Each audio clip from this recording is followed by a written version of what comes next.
Shalom jemaat yang dikasihi Tuhan. Kita sungguh mengucap syukur karena hari ini kita sudah ada di hari terakhir di bulan November. Dan mari kita memulai akhir pekan kita dengan membaca serta merenungkan firman Tuhan kembali. Bacaan kita hari ini ada di Injil Matius pasal yang ke-25. Pada waktu itu hal kerajaan surga seumpama 10 gadis yang mengambil pelitanya dan pergi menyongsong mempelai laki-laki. 5 di antaranya bodoh dan 5 bijaksana. Gadis-gadis yang bodoh itu membawa pelitanya tetapi tidak membawa minyak. Sedangkan gadis-gadis yang bijaksana itu membawa pelitanya dan juga minyak dalam buli-buli mereka. Tetapi karena mempelai itu lama tidak datang-datang juga, mengantuklah mereka semua lalu tertidur. Waktu tengah malam terdengarlah suara orang berseru, "Mempelai datang, songsonglah dia." Gadis-gadis itu pun bangun semuanya, lalu membereskan pelita mereka. Gadis-gadis yang bodoh berkata kepada gadis-gadis yang bijaksana, "Berikanlah kami sedikit dari minyakmu itu, sebab pelita kami hampir padam." Tetapi jawab gadis-gadis yang bijaksana itu, "Tidak, nanti tidak cukup untuk kami dan untuk kamu. Lebih baik kamu pergi kepada penjual minyak dan beli di situ." Akan tetapi waktu mereka sedang pergi untuk membelinya, datanglah mempelai itu, dan mereka yang telah siap sedia masuk bersama-sama dengan dia ke ruang perjamuan kawin, lalu pintu ditutup.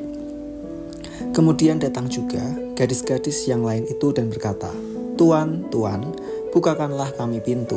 Tetapi ia menjawab, "Aku berkata kepadamu, sesungguhnya aku tidak mengenal kamu.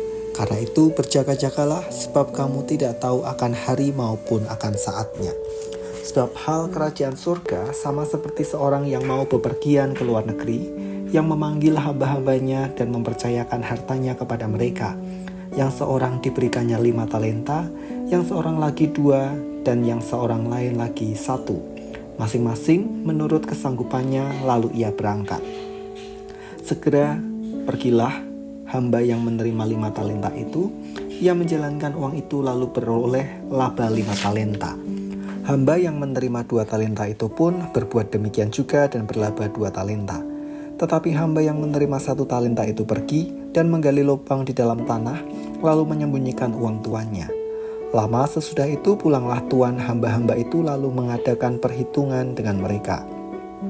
Hamba yang menerima 5 talenta itu datang dan ia membawa laba 5 talenta, katanya, "Tuan, 5 talenta Tuan percayakan kepadaku. Lihat, aku telah beroleh laba 5 talenta." Maka kata tuannya itu kepadanya, "Baik sekali perbuatanmu itu, hai hambaku yang baik dan setia. Engkau telah setia dalam perkara kecil. Aku akan memberikan kepadamu tanggung jawab dalam perkara yang besar. Masuklah dan turutlah dalam kebahagiaan tuanmu." Lalu datanglah hamba yang menerima 2 talenta itu, katanya, "Tuan, 2 talenta Tuan percayakan kepadaku. Lihat, aku telah beroleh laba 2 talenta." Maka kata tuannya itu kepadanya, "Baik sekali perbuatanmu itu, hai hambaku yang baik dan setia. Engkau telah setia memikul tanggung jawab dalam perkara kecil, aku akan memberikan kepadamu tanggung jawab dalam perkara yang besar. Masuklah dan turutlah dalam kebahagiaan tuanmu."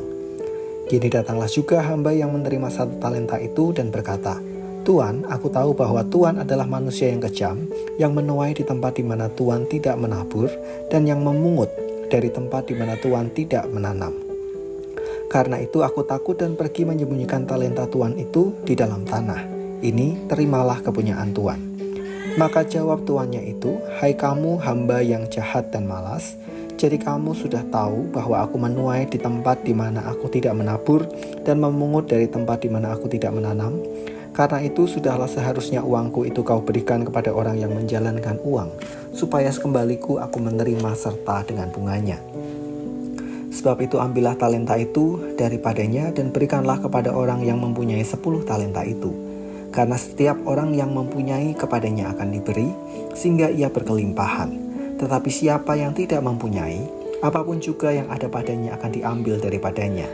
Dan campakkanlah hamba yang tidak berguna itu ke dalam kegelapan yang paling gelap, di sanalah akan terdapat ratap dan kertak gigi. Apabila Anak Manusia datang dalam kemuliaannya dan semua malaikat bersama-sama dengan dia, maka ia akan bersemayam di atas tahta kemuliaannya. Lalu semua bangsa akan dikumpulkan di hadapannya dan ia akan memisahkan mereka seorang daripada seorang, sama seperti gembala memisahkan domba dari kambing. Dan ia akan menempatkan domba-domba di sebelah kanannya dan kambing-kambing di sebelah kirinya. Dan raja itu akan berkata kepada mereka yang di sebelah kanannya, "Mari hai kamu yang diberkati oleh Bapakku, terimalah kerajaan yang telah disediakan bagimu sejak dunia dijadikan. Sebab ketika aku lapar, aku memberi aku makan. Ketika aku haus, kamu memberi aku minum. Ketika aku seorang asing, kamu memberi aku tumpangan. Ketika aku telanjang, kamu memberi aku pakaian. Ketika aku sakit, kamu melawat aku. Ketika aku di dalam penjara, kamu mengunjungi aku." Maka orang-orang benar itu akan menjawab dia, katanya, "Tuhan, bila manakah kami melihat engkau lapar dan kami memberi engkau makan, atau haus dan kami memberi engkau minum? Bila manakah kami melihat engkau sebagai orang asing dan kami memberi engkau tumpangan, atau telanjang dan kami memberi engkau pakaian? Bila manakah kami melihat engkau sakit atau dalam penjara dan kami mengunjungi engkau?" Dan raja itu akan menjawab mereka, "Aku berkata kepadamu, sesungguhnya segala sesuatu yang kamu lakukan untuk salah seorang dari saudaraku yang paling hina ini, kamu telah melakukannya untuk aku." Dan ia berkata juga kepada mereka yang di sebelah kirinya, "Enyahlah dari hadapanku, hai kamu orang-orang terkutuk, enyahlah ke dalam api yang kekal, yang telah sedia untuk iblis dan malaikat-malaikatnya. Sebab ketika aku lapar, kamu tidak memberi aku makan. Ketika aku haus, kamu tidak memberi aku minum. Ketika aku seorang asing, kamu tidak memberi aku tumpangan. Ketika aku telanjang, kamu tidak memberi aku pakaian. Ketika aku sakit dan dalam penjara, kamu tidak melawat aku."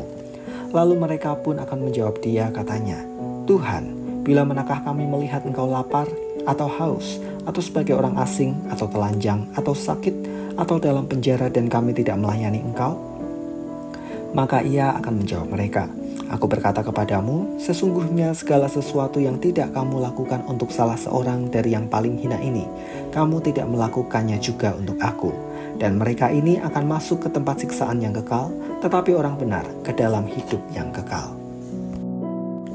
Wujud berjaga-jaga. Tuhan Yesus memberi beberapa perumpamaan masih soal akhir zaman. Perumpamaan pertama adalah para perempuan yang kehabisan minyak saat mempelai pria datang.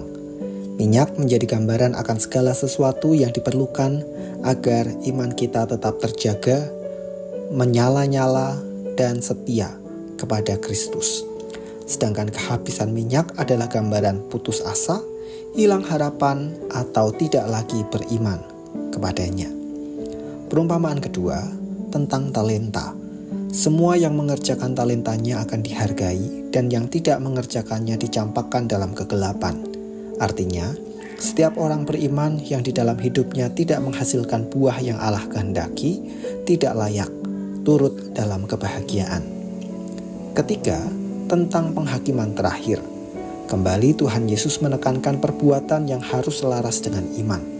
Setiap orang yang beriman harus mengerjakan firman Tuhan yang tidak hanya berbicara soal hidup kudus di hadapan Tuhan maupun relasi kita kepada Tuhan, melainkan juga hidup yang melayani sesamanya. Mereka yang mengabaikan pelayanan terhadap sesama juga dianggap tidak layak menerima hidup kekal. Sebab dengan melayani sesama, sama kualitasnya dengan melayani Tuhan. Bapak, Ibu, dan saudara yang kasih Tuhan, iman dan perbuatan tidak boleh bertentangan. Iman yang menyelamatkan itu harus diwujud nyatakan dengan melakukan firman Tuhan yang kita pelajari setiap waktu dan melayani sesama yang memerlukan kehadiran, uluran tangan, pertolongan, bahkan sekedar dukungan doa. Mari kita berdoa. Kami bersyukur Tuhan untuk firman yang kami renungkan pada malam hari ini, mengingatkan kami agar melalui hidup kami yang sudah beriman kepadamu, kami boleh mewujud nyatakan iman kami melalui tindakan kami sehari-hari yang sudah kami pelajari di dalam teladan dan firman Yesus Kristus, dan hidup yang kami pakai untuk melayani sesama kami. Tolong kami Tuhan, agar kami dapat menghidupi iman kami dengan bukti yang nyata. Kami menyerahkan akhir pekan kami mengucap syukur untuk hari yang Tuhan beri ini. Maka biarlah Tuhan sendiri yang memimpin kami dalam segala kegiatan kami di sepanjang hari ini. Di dalam nama Tuhan kami Yesus Kristus kami berdoa dan mengucap syukur. Amin.